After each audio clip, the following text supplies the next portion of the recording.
जय गायत्री माता, जय गुरुदेव, जय माता जी। आगे गुरुदेव लिखते हैं, मनुष्य की समझ बड़ी विचित्र है। उसमें कभी कभी ऐसी बातें भी घुस जाती हैं जो सर्वथा अनुचित एवं अनावश्यक होती हैं। प्राचीन काल में नारी जाति का समुचित सम्मान रहा, पर एक समय ऐसा भी आया जब स्त्री जाति को सामूहिक रूप से हे पतित, त्याज्य, पातकी, अनधिकारी व घृणित ठहराया। उस विचारधारा ने नारी के मनुष्योचित अधिकारों पर आक्रमण किया और पुरुष की श्रेष्ठता एवं सुविधा को पोषण देने के लिए उस पर अनेक प्रतिबंध लगाकर शक्तिहीन, साहसहीन, विद्याहीन बनाकर उसे इतना लुंज पुंज कर दिया कि बेचारी को समाज के लिए उपयोगी सिद्ध हो सकना तो दूर, आत्मरक्षा के लिए भी दूसरों का मोहताज होना पड़ा। आज भारतीय नारी पालतू पशु पक्षियों जैसी स्थिति में पहुंच गई है, जिसका कारण वह उल्टी समझ ही है जो मध्यकाल के सामंत शाही अहंकार के साथ उत्पन्न हुई थी। प्राचीन काल में भारतीय नारी सभी क्षेत्रों में पुरुषों के समकक्ष थी।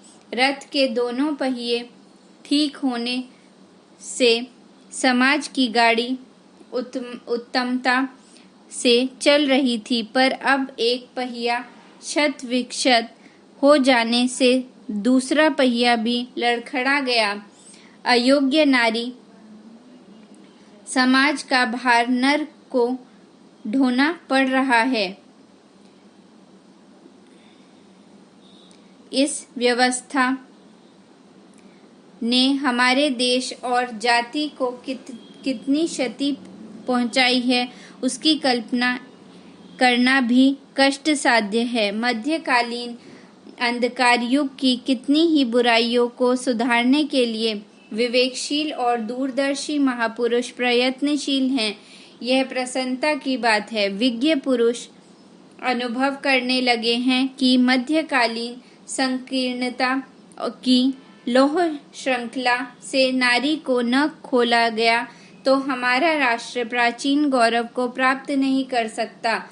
पूर्व काल में नारी जिस स्वस्थ स्थिति में थी, उस स्थिति में पुनः पहुंचने से हमारा आधा अंग विकसित हो सकेगा और तभी हमारा सर्वांगीण विकास हो सकेगा। इन शुभ प्रयत्नों में मध्यकालीन कुसंस्कारों की रूढ़ियों का अंधाधुकरण करने को ही धर्म समझ बैठने वाली विचारधारा अब भी रोड़े अटकाने से नहीं चूकती। ईश्वर भक्ति, गायत्री की उपासना तक के बारे में यह कहा जाता है कि स्त्रियों को अधिकार नहीं। इसके लिए कई पुस्तकों के श्लोक भी प्रस्तुत किए जाते हैं, जिनमें यह कहा है कि स्त्रियां वेद मंत्रों को न पढ़ें न सुने, क्योंकि गायत्री भी वेद मंत्र है, इसलिए स्त्रियां उसे न अपनाएं। इन प्रमाणों से हमें कोई विरोध नहीं, क्योंकि यह एक काल भारतवर्ष में ऐसा बीता है जब नारी को निकृष्ट कोटि के जीव की तरह समझा गया है। यूरोप में तो उस समय यह मान्यता थी कि घास पात की तरह स्त्रियों में भी आत्मा नहीं होती। यहाँ भी उनसे मिलती जुलती ही मान्यता ली गई थी। कहा जाता है कि स्त्रियां मंत्र रहित असत्य स्वरूपिणी हैं। स्त्री को ढोल, गवार, शूद्र और पशु की तरह पीटने योग्य ठहराने वाले विचारकों का कथन था कि स्त्रियां स्वभावतया ही व्यभिचारिणी, चंचल चित्त और प्रेम शून्य होती हैं। उनकी बड़ी होशियारी के साथ देखभाल रखनी चाहिए। जो नारी पिशाचिनी से नहीं ठगा गया, बुद्धिमान कौन है? जो नारी रूपी पिशाचिनी से नहीं ठगा गया। जब स्त्रियों के संबंध में ऐसी मान्यता फैली हुई हो तो उन पर वेद शास्त्रों से, धर्म कर्तव्यों से, ज्ञान उपार्जनों से वंचित रहने का प्रतिबंध लगाया गया हो, तो इसमें कुछ आश्चर्य की बात नहीं है। इस प्रकार के प्रतिबंध सूचक अनेक श्लोक उपलब्ध भी होते हैं। स्त्रियों, शूद्रों और नीच ब्राह्मणों को वेद सुनाने का अधिकार नहीं। स्त्रियों के जात कर्मादि सब संस्कार बिना वेद मंत्रों के करने चाहिए। स्त्रियां वेद की अधिकारी नहीं हैं। स्त्री और शूद्रों को वेद का अधिकार नहीं है। स्त्री अध्ययन रहित होने के कारण यज्ञ में मंत्रोच्चार नहीं कर सकती, इसलिए केवल पुरुष मंत्र पाठ करें। इस प्रकार स्त्रियों को धर्म, ज्ञान, ईश्वर उपासना और आत्म कल्याण से रोकने वाले प्रतिबंधों को कई भोले मनुष्य सनातन मान लेते हैं और उनका समर्थन करने लगते हैं। ऐसे लोगों को जानना चाहिए कि प्राचीन साहित्य में इस प्रकार के प्रतिबंध कहीं नहीं हैं, वरन उसमें तो सर्वत्र नारी की महानता का वर्णन है और उसे भी पुरुष जैसी ही धार्मिक अधिकार प्राप्त है। वह प्रतिबंध तो कुछ काल तक कुछ व्यक्तियों की एक सनक के प्रमाण मात्र है। ऐसे लोगों ने धर्म ग्रंथों में जहाँ तहाँ अनर्गल श्लोक ठूसकर अपनी सनक को ऋषि प्रणीत सिद्ध करने का प्रयत्न किया है। भगवान मनु ने नारी जाति की महानता को मुक्त कंठ से स्वीकार करते हुए लिखा है, स्त्रियां पूजा के योग्य हैं, महाभाग हैं, घर की दीप्ति हैं, कल्याणकारिणी हैं, धर्म कार्यों की सहायिका हैं। स्त्रियों के अधीन ही स्वर्ग है। जहाँ स्त्रियों की पूजा होती है वहाँ देवता निवास करते हैं और जहाँ उनका तिरस्कार होता है वहाँ सब क्रियाएं निकल जाती हैं। जिन मनु भगवान की श्रद्धा नारी जाति के प्रति इतनी उच्च कोटि की थी, उन्हीं के ग्रंथ में यंत्र तंत्र स्त्रियों की भरपेट निंदा और उनकी धार्मिक सुविधा का निषेध है। मनु जैसे महापुरुष ऐसी परस्पर विरोधी बात नहीं लिख सकते। निश्चय ही उनके ग्रंथों में पीछे वाले लोगों ने मिलावट की है।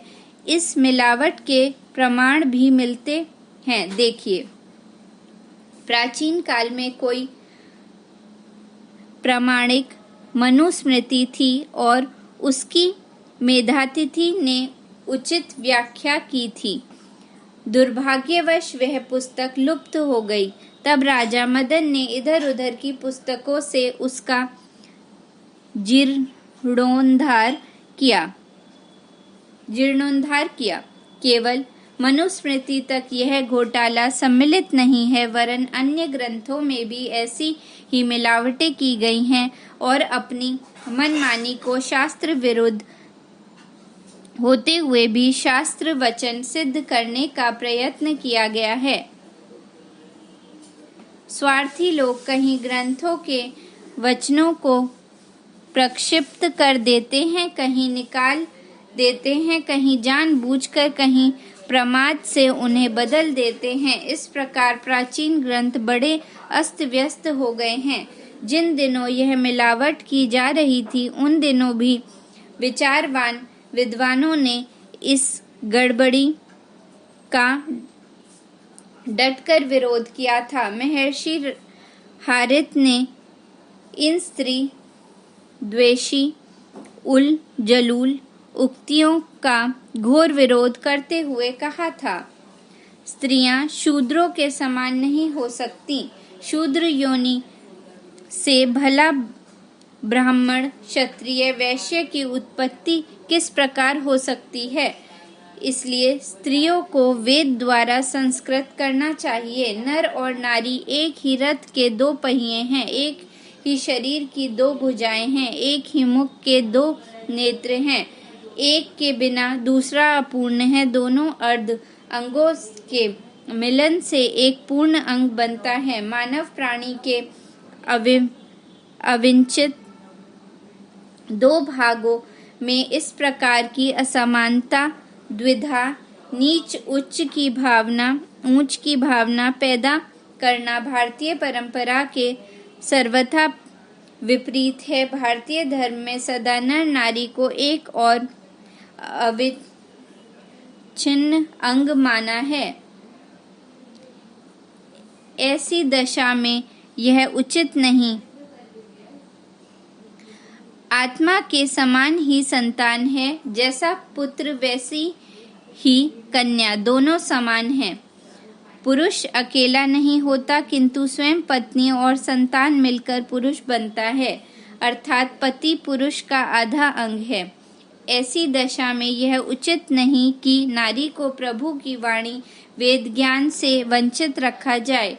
अन्य मंत्रों की तरह गायत्री का भी उसे पूरा अधिकार है। ईश्वर की हम नारी के रूप में, गायत्री के रूप में उपासना करें और फिर नारी जाति को ही घृणित, पतित, अस्पृश्या, अनधिकारिणी ठहराएं, यह कहाँ तक उचित है, इस पर हमें स्वयं ही विचार करना चाहिए।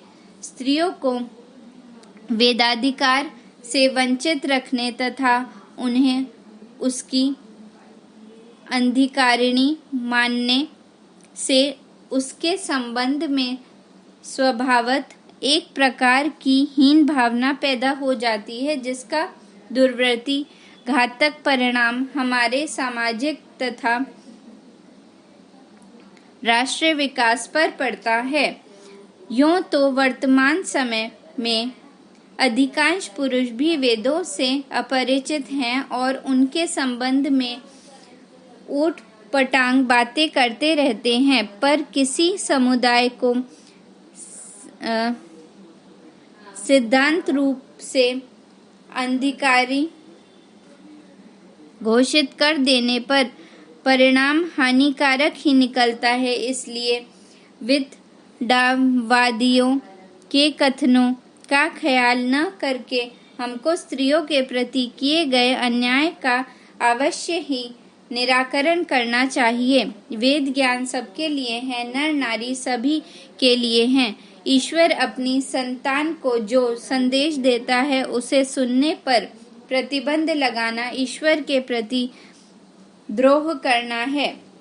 वेद भगवान स्वयं कहते हैं, हे समस्त नारियों, तुम्हारे लिए ये मंत्र समान रूप से दिए गए हैं तथा तुम्हारा परस्पर विचार भी समान रूप से हो। तुम्हारी सभाएं सबके लिए समान रूप से खुली हुई हों। तुम्हारा मन और चित्त समान मिला हुआ हो। मैं तुम्हें समान रूप से मंत्रों का उपदेश करता हूँ और समान रूप से ग्रहण करने योग्य पदार्थ देता हूँ। स्त्रियों को वेद मंत्रों का अधिकार है या नहीं, इस प्रश्न को लेकर काशी के पंडित में पर्याप्त विवाद हो चुका है। हिंदू विश्वविद्यालय काशी में कुमारी कल्याणी नामक छात्र वेद कक्षा में प्रविष्ट होना चाहती थी, पर प्रचलित मान्यता के आधार पर विश्वविद्यालय ने उसे दाखिल करने से इनकार कर दिया। अधिकारियों का कथन था कि शास्त्रों में स्त्रियों को वेद मंत्रों का अधिकार नहीं दिया गया है। इस विषय को लेकर पत्र पत्रिकाओं में बहुत दिन विवाद चला। वेदाधिकार के समर्थन में सार्वदेशिक पत्र ने कई लेख छापे और विरोध में काशी के सिद्धांत पत्र में कई लेख प्रकाशित हुए। आर्य समाज की ओर से एक डेपुटेशन हिंदू विश्वविद्यालय के अधिकारियों से मिला। देश भर में इस प्रश्न को लेकर काफी चर्चा हुई। अंत में विश्वविद्यालय ने महामना मदन मोहन मालवीय की अध्यक्षता में इस प्रश्न पर विचार करने के लिए एक कमेटी नियुक्त की, जिसमें अनेक धार्मिक विद्वान सम्मिलित किए गए। कमेटी ने इस संबंध में शास्त्रों का गंभीर विवेचन करके यह निष्कर्ष निकाला कि स्त्रियों को भी पुरुषों के भांति वेदाधिकार है। इस निर्णय की घोषणा 22 अगस्त को सनातन धर्म के प्राण समझे जाने वाले महामना मालवीय जी ने की। तदनुसार कुमारी कल्याणी देवी को हिंदू विश्वविद्यालय की वेद कक्षा में दाखिल कर लिया गया और शास्त्रीय आधार पर निर्णय किया कि विद्यालय में स्त्रियों के वेदाध्ययन पर कोई प्रतिबंध नहीं रहेगा। स्त्रियां भी पुरुषों की भांति वेद पढ़ सकेंगी। महामना मालवीय जी तथा उनके सहयोगी अन्य विद्वानों पर कोई सनातन धर्म विरोधी होने का संदेह नहीं कर सकता। सनातन धर्म में उनकी आस्था प्रसिद्ध है। ऐसे लोगों द्वारा इस प्रश्न को सुलझा दिए जाने पर भी जो लोग गड़े मुर्दे उखाड़ते हैं और कहते हैं कि स्त्रियों को गायत्री का अधिकार नहीं है, उनकी बुद्धि के लिए क्या कहा जाए समझ में नहीं आता। पंडित मदन मोहन